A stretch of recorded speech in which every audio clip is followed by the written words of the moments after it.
সুন্দর প্রশ্ন পাঠিয়েছেন ভাই।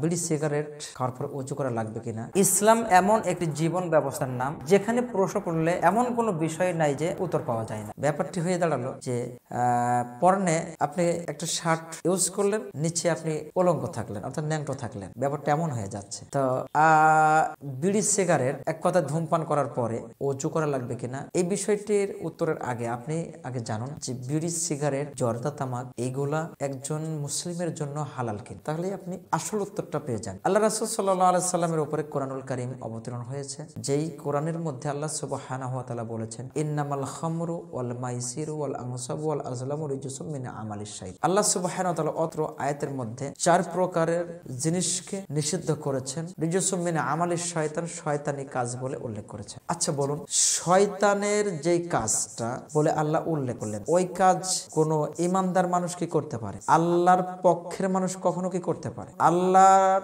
দলের মানুষ তথা ইসলামী ব্যক্তিত্ব সম্পন্ন যারা, তারা অবশ্যই আল্লাহ এবং আল্লাহ রাসূলের ডিরেকশন অনুযায়ী কাজ করবে। বাট যারা শয়তানের অনুসরণ করে, যারা শয়তানের দল লোক, তারাই শয়তানি কাজ করবে অথবা শয়তানের অনুসরণ করবে। আল্লাহ অত্র আয়াতের মধ্যে এট ফার্স্ট আল্লাহ সুবহানাহু ওয়া তাআলা বললেন যে ইন্নামাল খামরু, নেশাদ্রব্যকে আল্লাহ রাব্বুল আলামিন উল্লেখ করেছেন। নেশাদ্রব্য যদি কেউ পান করে, ভক্ষণ করে, তাহলে এই বিষয়ে আল্লাহ রাসূল সাল্লাল্লাহু আলাইহি সাল্লাম বলেছেন মান শারিবাল খামরা, যে ব্যক্তি নেশাদ্রব্য পান করলো, লাম তুকবালুল্লাহু আরবাঈনা সানা, আল্লাহ সুবহানাহু ওয়া তাআলা তার 40 দিনের কোনো ইবাদত কবুল করবেন। হাদিস বর্ণনাকারী আয়েশা রাদিয়াল্লাহু তাআলা আনহা তিনি উল্লেখ করেছেন, আবু হুরায়রা রাদিয়াল্লাহু আনহু তিনিও উল্লেখ করেছেন, এবং উসমান রাদিয়াল্লাহু তাআলা তিনি বলেছেন আল খামরু উম্মাহাতুল যামবি, অর্থাৎ সকল পাপের জননী বলা হয়েছে নেশাদ্রব্যকে। আরেকটি হাদিসে আসছে মান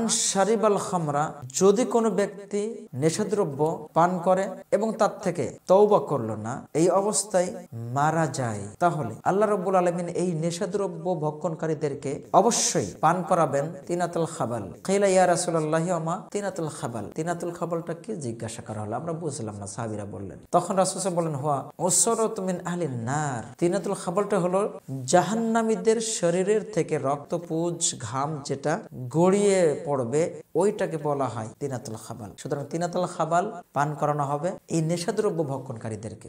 সুতরাং সর্বসম্মতিক্রমে নেশাদ্রব্য কোরআনের থেকে এবং হাদিসের থেকে হারাম পাওয়া গেল।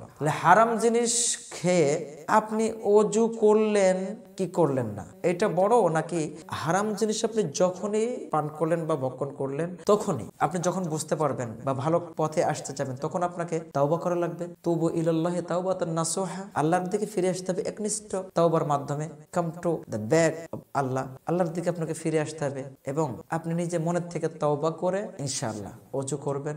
আর ওযু ছাড়া তো স্বাভাবিকভাবে সালাত আদায় করতে গেলে পরে ওযু সঠিক করে না করলে সালাত আদায় হবে না। এছাড়া পবিত্রতার একটি বড় মাধ্যম ওযু করা। সুতরাং আমি বলবো ভাই, বিড়ি সিগারেট তামাক জর্দা এগুলা হারাম জিনিস, এইগুলা যদি ভক্ষণ করেন তওবা করবেন আর কখনো করবেন না। আর তারপরে আপনি ওযু করবেন, ওযু করে সালাত আদায় করেন বা যে সকল ভালো কাজগুলো করবেন ওযু করেই করবেন। আশা করি উত্তরটি জানতে পেরেছেন। আল্লাহু আলাম বিসসাওয়াব। আসসালামু আলাইকুম ওয়া রাহমাতুল্লাহি ওয়া বারাকাতুহু। তোমরা যা জানো না তা তোমরা জেনে নাও। আল্লাহ সুবহানাহু ওয়া তাআলা এই মর্মে বলেছেন ফাসআলু আহলা যিকরি ইন কুনতুম লা তা'লামুন।